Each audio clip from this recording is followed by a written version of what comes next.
Madam Speaker, this is a photo of an Aston Martin. It costs more than 3 million rand.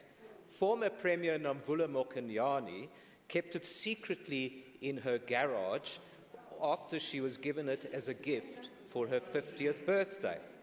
According to evidence from the Zondo Commission, she allegedly received 50,000 rand a month from Bosasa, as well as meat and alcohol, and also allegedly security at her house in Kagiso.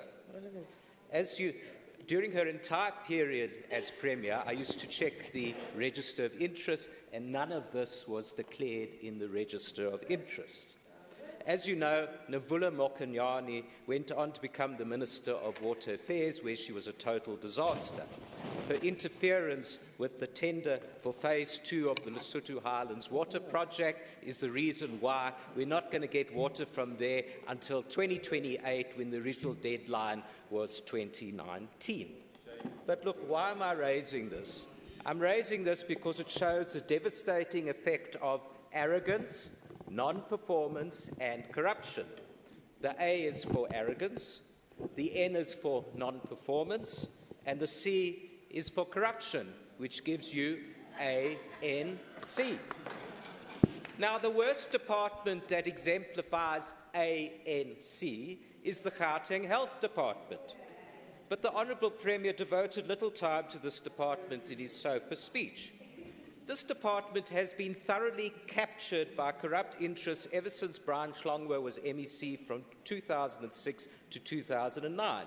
His arrogance, non-performance and corruption, ANC, was on full display when he promised a smart card to do away with paper files, and we got a 1.2 billion rand health information system that went nowhere.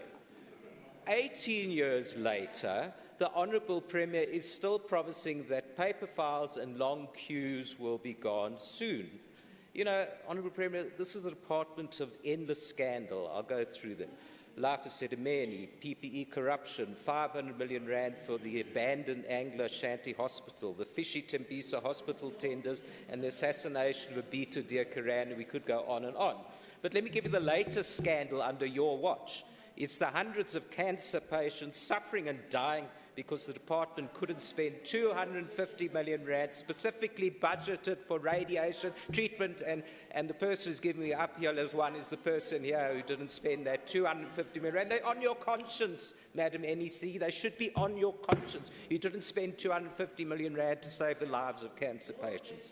But last year, Honourable Premier, you promised in your SOPA to, I'm quoting you, Honourable Premier, promptly designate an impartial group headed by cancer specialists to serve as a mediator between the Department of Health and interest groups. Honourable Premier, please tell us what happened to this mediation, because it didn't happen. And please tell us what happened to the 18 private hospitals you were going to buy with worker pension funds. You said a year ago that you had, quote, just signed an agreement to buy these hospitals to convert into public hospitals.